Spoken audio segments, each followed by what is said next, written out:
Hey Shackers, we are here at the Epic booth at GDC 2018. I'm here with Tim Sweeney, the grand poobah of Epic Games. How would you describe your role at the company? I'm a modest engine programmer.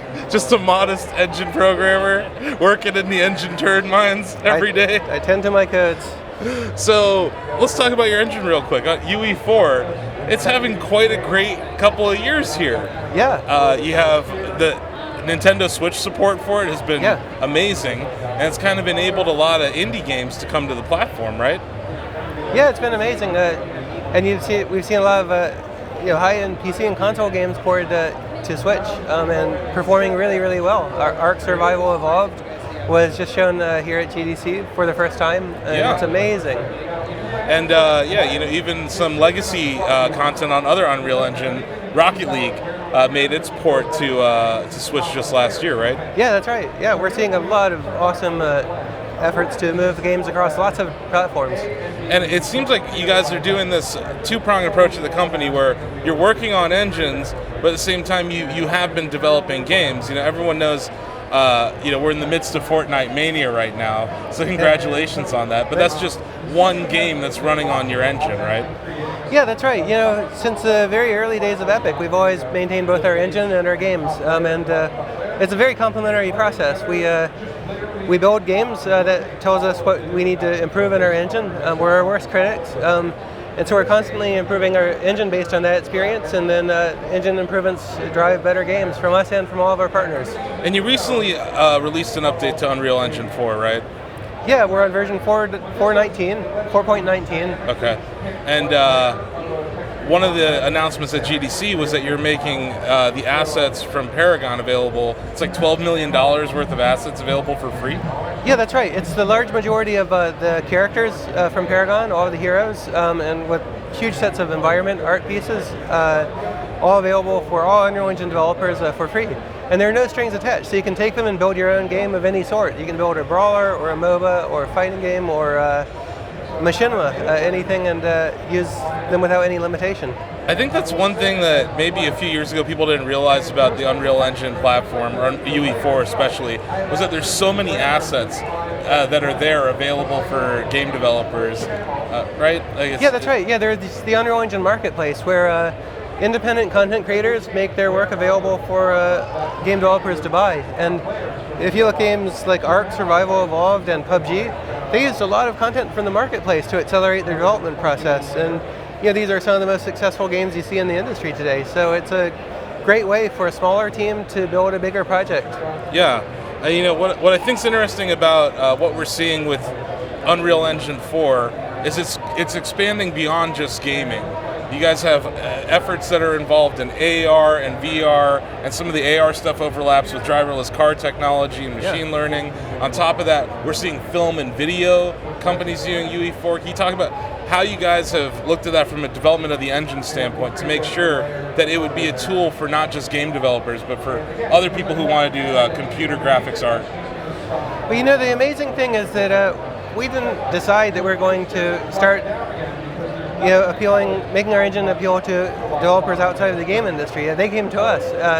As soon as we made the Unreal Engine available for free, we found architects and filmmakers and industrial designers were all using it to visualize their creations, because these are companies that have used non-real-time computer graphics for decades, and now they can just load their content into Unreal and see it all in real time, and it's a great breakthrough for them. It probably lowers the cost of development for them and the lead time when it comes to what they're making, right? Yeah. Like now McLaren, when they design a new car, they'll visualize the car body in real time in Unreal Engine. In VR, their car designers will look over the body and iteratively improve it on a cycle of many times per day.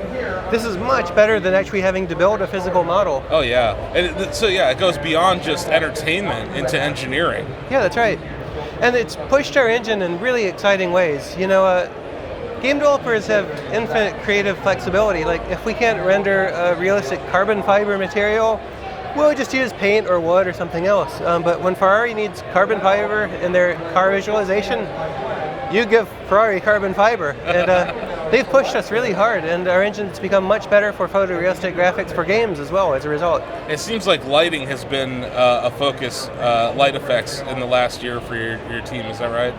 Yeah, that's right. Realistic lighting and shadowing, both static and dynamic. The ray tracing demo we showed here at GDC today, in partnership with ILM X Lab, featuring some stormtroopers with reflective materials, uses area lights. This is movie technology that's been used in filmmaking only for the past 10 years, and now it's working in real time on a high-end PC.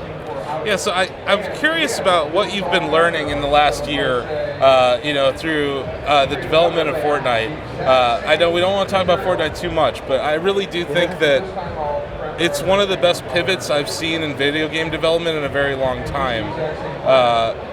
With the Battle Royale format, right? Yeah. Is this something that you guys are thinking of incorporating into UE4? Since I would think you agree that there's probably going to be more Battle Royale games to come in the future, and it would seem that your company would want to be the engine for those, just like you are for PUBG. Oh yeah, we already provide a really detailed shooter game example with full source code and full assets so that a team can get started really quickly with some basic game rules. That could be extended, but I think the real lesson that we learned from Fortnite Battle Royale is that after we'd spent several years building out a full game, Fortnite with its co-op gameplay, building this huge base of assets, that we had the perfect kind of toolkit within which we could experiment. And so the Fortnite Battle Royale project went in development for 2 months, from initial start to actually shipping a product to customers. Wow. It was very experimental, but any team using the Unreal Engine can do this with their game. There's no reason to stick with your formula. You can try new things, and sometimes they might work and sometimes they might not work, but you might find some real magic there. So, you found magic with this one game that you've decided to use Battle Royale mod on. A thought that came to our mind, we have this epic battle, no pun intended, at Shacknews on our chatty forum. Yeah. Unreal versus Quake, right? We're always debating what game's better and the merits of Unreal versus Quake. Is this something where you've thought about maybe making an Unreal Tournament Battle Royale game? And do you think that would even work? Well, the hallmarks of Unreal Tournament are super fast action. Like, we actually measured the player running through the level, and you're running at about 30 miles an hour. And it's kind of like Overwatch, a super fast game. That's right.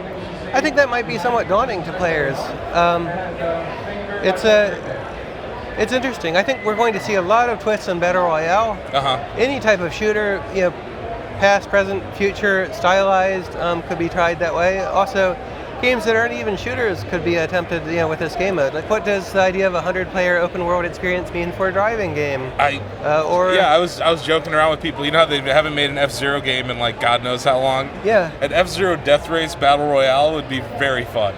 And that's just another example of taking something that, it right now people think of Battle Royale as, okay, we're in an open world and we're shooting each other, chicken dinner or victory royale.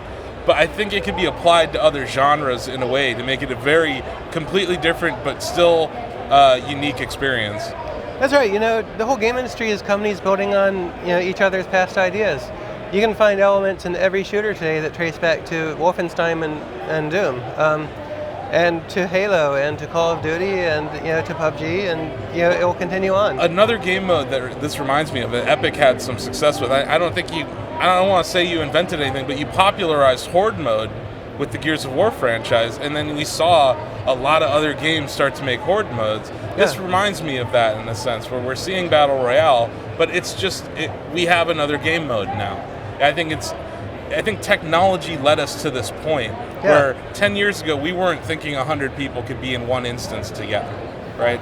Yeah, that's right. I don't think you could have built this game at this quality level and engagement level with the technology from 10 years ago. But now it's possible, and what's going to be possible in the future.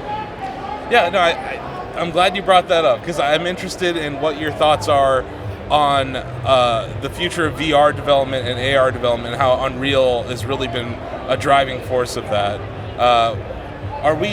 You mentioned we're at 4.19 right now with Unreal Engine 4. Yeah. Are there things right now that you can look at and say, we're going to wait until a full version release of Unreal Engine before we implement these things? Or are you still, because it really seems like VR development has been trial by fire, where you're developing, you see a problem, then you have to create tools to fix that problem. How are you viewing VR? We're about 2.5 years in to the HMDs being on the market. What do you view Unreal Engine's role in helping the development of VR and AR? Unreal Engine especially is aimed at giving developers tools to create world-class experiences. The capability of having either photorealistic graphics or highly stylized, super high-quality graphics, large-scale worlds, streaming, digital humans, being able to represent other players faithfully in-game, networking capabilities for creating large-scale multiplayer experiences. Those are the hallmarks of it. And I think, with VR and augmented reality, we're in year 3 of 15-year revolution, and I feel like we're actually in really good shape right now. I think a lot of investors might have been disappointed that there weren't 100 million VR units right now, and felt that the market has failed. But actually, if you look at it, I think we see an exponential growth curve that's going to continue in the future. And it's not going to be a straight line, right? It's going to go up and down as new hardware generations come out, but the hardware is going to get better and better, and it's going to become really magical really quickly. If you look at Magic Leap, what they're starting to show now, that is game-changing. And you can see that 10 years from now, we're going to be walking around, and you're not going to see people carrying smartphones. You're going to see people wearing their magical glasses, their portal into an alternative universe. It really feels like the people who are disappointed in VR's adoption rate they weren't around in the 90s, when it really resembles the PC gaming revolution that occurred in the early 90s. Sure, a game like Doom might have sold 500,000 units, but back then that was a big deal to sell that many units. I feel like that same long-term view applied to VR, it seems undeniable that 15, 20 years from now, we will see a HMD that reaches some sort of critical mass. I just think the problem with AR is that we have, besides Magic Leap, which isn't out yet, and it's going to be in a dev kit, which is pretty cost prohibitive for a consumer to buy, we haven't seen that AR device where you're like, yep, right now with Rift and with Vive and the other Windows mixed reality devices, we get a good idea of what VR is going to be like. But I don't really think anyone's nailed AR just yet. I don't know if you've tried out Magic Leap, but I certainly haven't. Yeah, I've tried it. So I think there's a lot under NDA I can't talk about, but it is it's a really compact device. You can plot a linear path from where Magic Leap is today to your Oakley sunglasses, and you can see that every year it's going to get closer and closer to that form factor, and within 10 years we'll be there. And the graphical quality, the pixel density is amazing. The ability to render images at multiple depths of field, so you can focus on images at different layers. It's mind-boggling, and it's a first. In the history of the world, nobody's ever seen that before. So I'm really optimistic about it. And this isn't the product that's going to sell 100 million copies, right?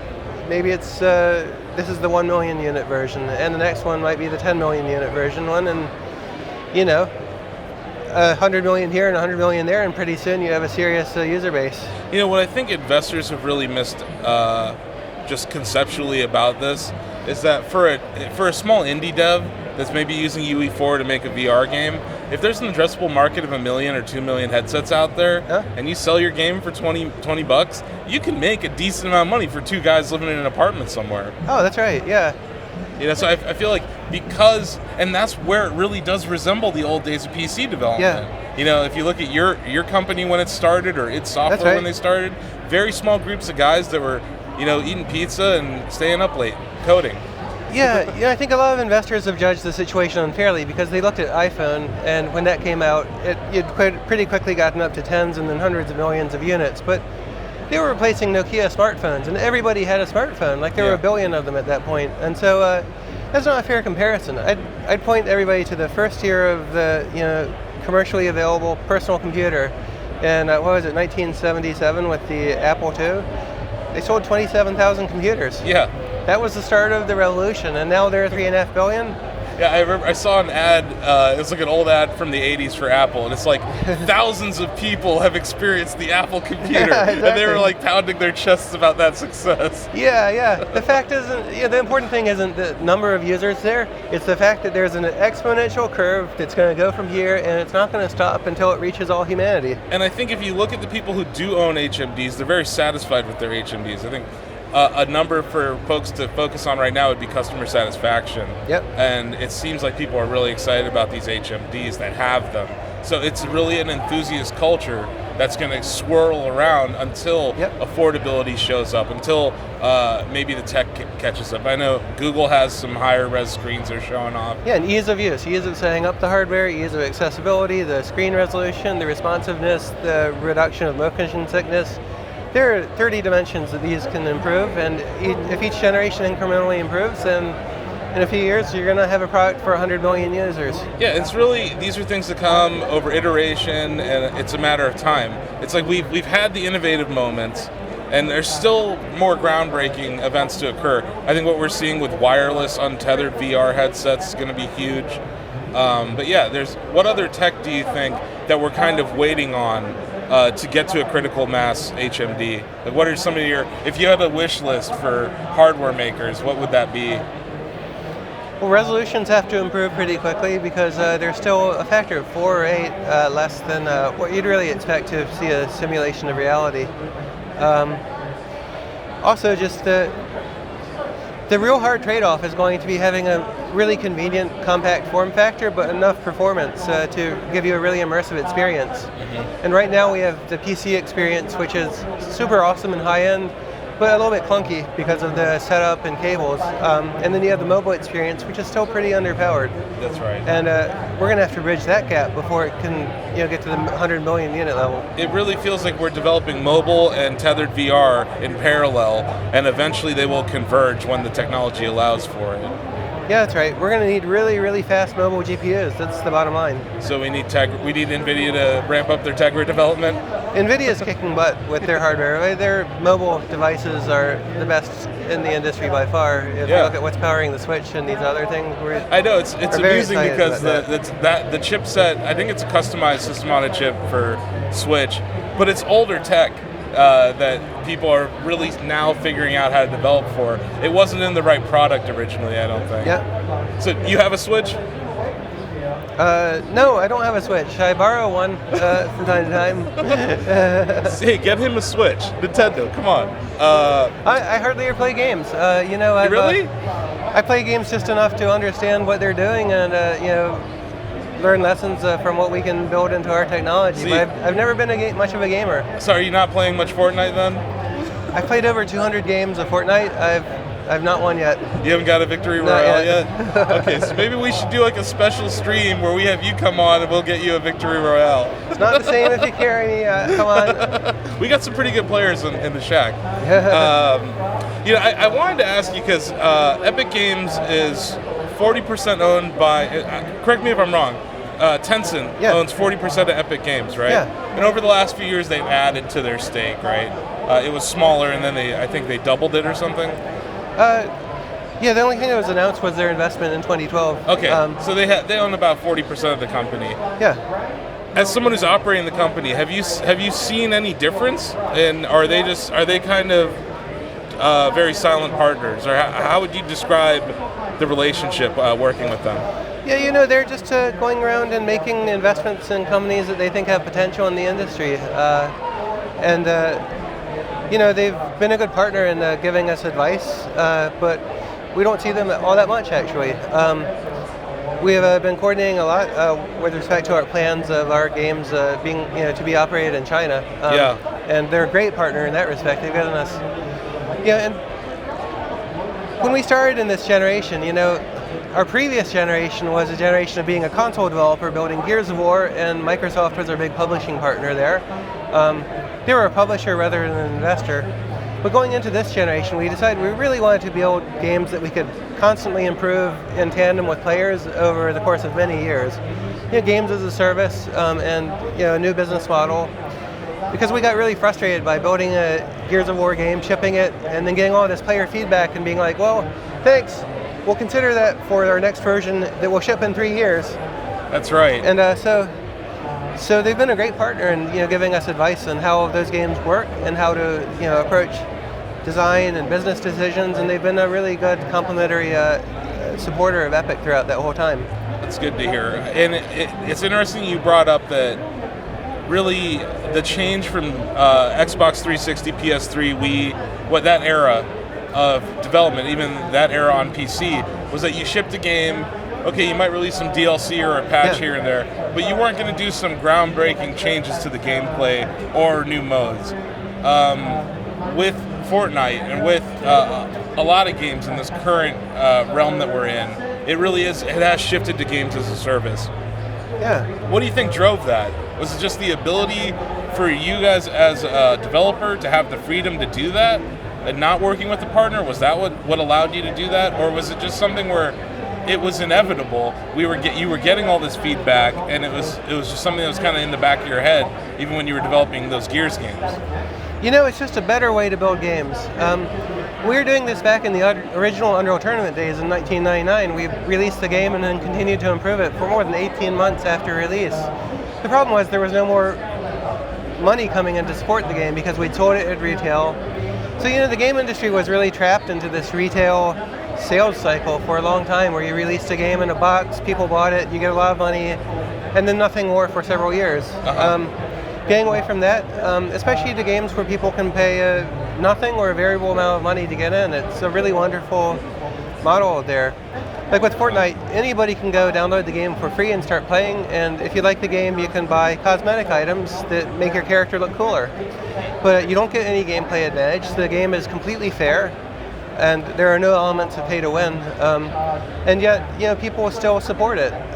It's not like selling a $60 copy of Gears of War in retail, but people really are willing to spend money in the game to buy stuff, and they're appreciative that it's a generous model. Yeah, and I think when you offer the Battle Royale for free, and then you offer cosmetics or different things as microtransactions, I think it's more palatable to consumers than, oh man, I have to pay $60 for this multiplayer game and I don't even know if I'm going to like it, right? It's a little more accessible.